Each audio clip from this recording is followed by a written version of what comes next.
right, my name's Kelly Charles. No, a little more about your background. Yeah, you got it, man. Oh, okay. I'm Kelly Charles. I'm one of the Democratic candidates for Assembly District 13.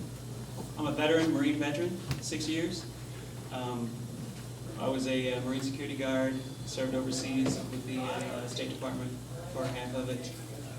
So I know what it's like during the time of terrorism and how important it is to keep everyone protected.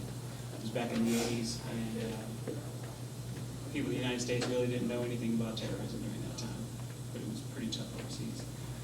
I grew up in a small town in Kentucky, have traditional values from down south, believe more that we should do things for the right thing, and not just because it's a way to make money. The big idea is, in my book, is whether we're Democrat or Republican, we try to work to the other side. If an idea makes sense, we need to look at it and make sure we introduce it. Good afternoon. My name is Leisa Moseley. I have been in the state of Nevada for the past 4 years. I came here specifically to work on a political campaign, and I loved it so much that I decided to stay. After being here in only about 2 years, I launched my own company, a political consulting firm specializing in female candidates. We specifically address the issues that women face when they're running for office. I'm a mother of 4 young children who are in the Clark County school system. I am a small business owner. I'm a very concerned citizen, and I'm someone that plans on working for the people of Nevada. I think it's important that the people of Nevada know that their legislators are going to be working for them and not just the special interest groups or lobbyists or people that are funding their campaign. And I think it's important that the people know that they have representatives who are going to have open door policies and who are going to be working on their behalf. That's a little bit about me, and I'll pass it on to the next candidate. Hi, I'm Leonard Foster. I'm the one Republican up here running for 13. I'm a business owner. I've had my own businesses in water treatment since 1999. My wife and I, we have 4 kids. We're also foster parents and soon to be adopted parents to 6 kids. And because of with all these kids, I have seen the issues that are going on with our education system. I do understand the problems that we face in the education system. 2 of my kids I homeschool, and we're looking at homeschooling all of them. As a business owner, I know the rules, regulations, and that are facing small businesses and what's causing small businesses not to open. At the request of the mayor's office, I've sat in on discussions on how to reduce these rules and regulations so that we can make it a lot easier for people to start their own business. Also, as former Navy, I took an oath to support, protect, and defend the Constitution, and as your assemblyman, that's exactly what I will do.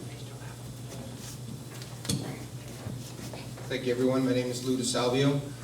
I've lived in Nevada for 25 years, and I've lived within Assembly District 13 for 15 of those years. I will represent my community to the best of my ability. I do a tremendous amount of research and reach out for the community as far as Cub Scouts and Little League. So I'm very embedded in that area. I mean, I remember when it was all dirt. You could just drive a dirt bike everywhere. I love this area.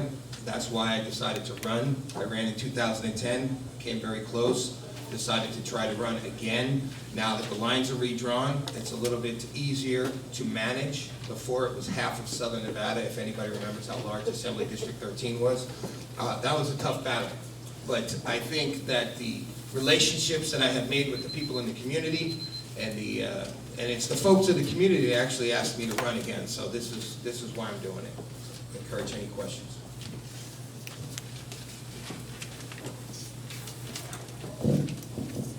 Good afternoon. Thank you all for coming for this interview. Parents in our community tend to believe that teachers need to teach. However, in other countries, the parents tend to think that their children need to learn. Which mindset do you agree with and why, and how would you work with your community to promote the mindset that you support? I'll take that one. Lou DeSalvio, Assembly District 13.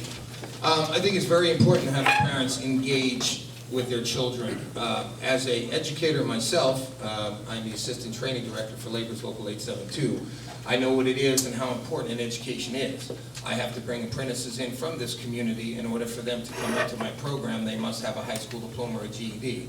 So even the question that I'd submitted was an education question because it's near and dear to my heart. I believe that there's a lot of disengage with parents thinking that the school district is a daycare. And there's a problem with that. They have to be more involved with their community. I have a daughter that just graduated Arborview High School in Assembly District 13, and I have a son that's in 3rd grade.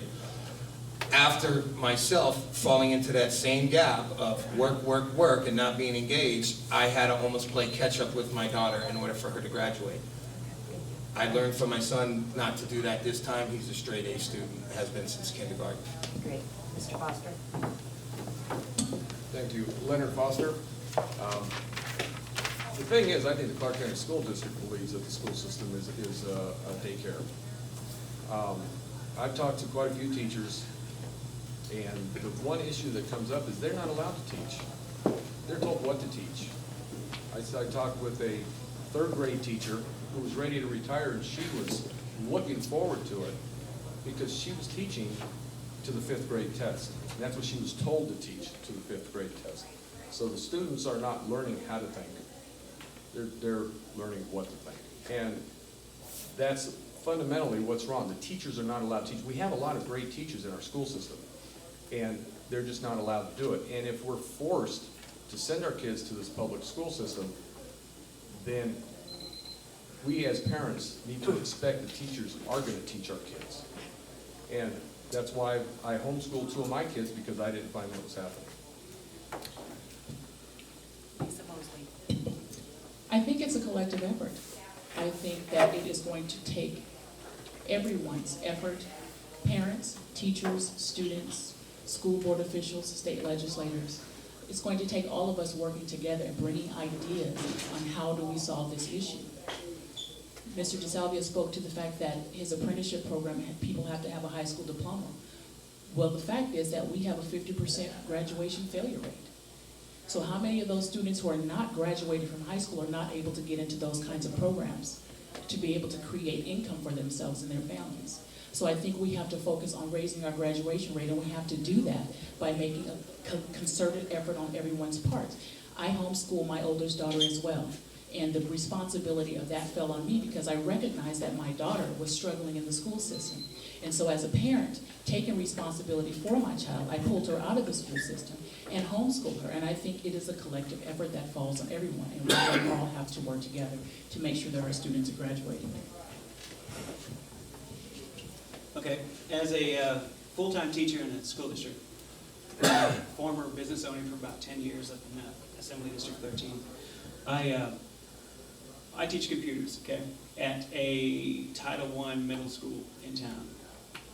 Can't tell you the name, but it's a very low income area. It's Title I, so 95% free and reduced lunch, okay. Generally, the biggest problem we deal with is a discipline issue. Students that the only contact they do have with adults or parents may be negative. So at the same time, yes, we have an obligation to teach them. I teach very differently than any other, and probably other teachers, especially at Title I schools. I do project-based learning all the way, and I'm currently doing my thesis for my master's in project-based learning for Title I. So I think that is a great way to go. I've proven it can work with my classroom, and I'm going to push it this way as well through the assembly. Thank you very much.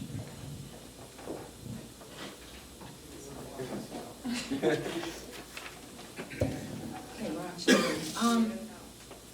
It's really important to me about the education system here and all of us, and you too, of course. One thing that I noticed, there's no PTA past elementary school. A lot of parents are asked to be involved, but there's no organization, or maybe there are, but I haven't seen any organizations. It's through a PAC. Basically, they call them PAC meetings. Well, Yeah. is it, well, okay, because I actually have a 17-year-old daughter that was going to high school here, and I didn't even hear about it, so it's something that's not being introduced. So anyways, my question is there any way to, like, really work on something like that, and to be able to bring the parents and involve them a lot more, instead of having to just bring them out, it's one or the other. I'm going to homeschool them, or you're going to teach them. How about we work together? Go for it. For me, it wasn't necessarily an issue of one or the other. it was just an approach that was what worked best. And I met with her teachers a lot, I met with her counselors, and we made that decision. And I think having more parents involved is key, but having a relationship where parents feel comfortable and teachers feel comfortable reaching out to parents and parents feel comfortable reaching out to teachers, and just having some system in place where that can happen, as Mr. Charles talked about, a PAC. I think PTA is very important. I think having organizations or just open door policies where parents feel comfortable going up to their children's school and being able to talk to their principals and their teachers and being able to work together to do something that's most effective for that child. I think one of the things that's missing here is that we do teach to test, and we do have a standard that every child has to meet. And I don't know that we're taking into consideration how each of those children learns individually. And I think our teachers and our superintendent and our school board are working on some wonderful things to implement some of those things.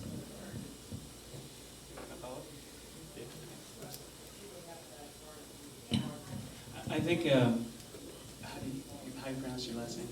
Moseley, Ms. Moseley has a great point, but also it is true, parent involvement is really the key. No matter how much teachers, and I see it daily, how much effort we put in, if we don't have the parent involvement, there is a huge difference. Luckily, we're in an area in District 13 where most parents are pretty involved. The area I teach, there is slim to none. But the biggest thing we can do is, at the school level, is generally the three things that make a school successful. Leadership starts at the top, okay, with the administration. You've got to have a good set of administrators that know how to lead, know how to get the teachers together, and the whole idea of teaching is trying to work on something, just like in the military, that's bigger than you. And the other is students that want to learn and will behave when they come in. So you don't spend your time on behavior issues.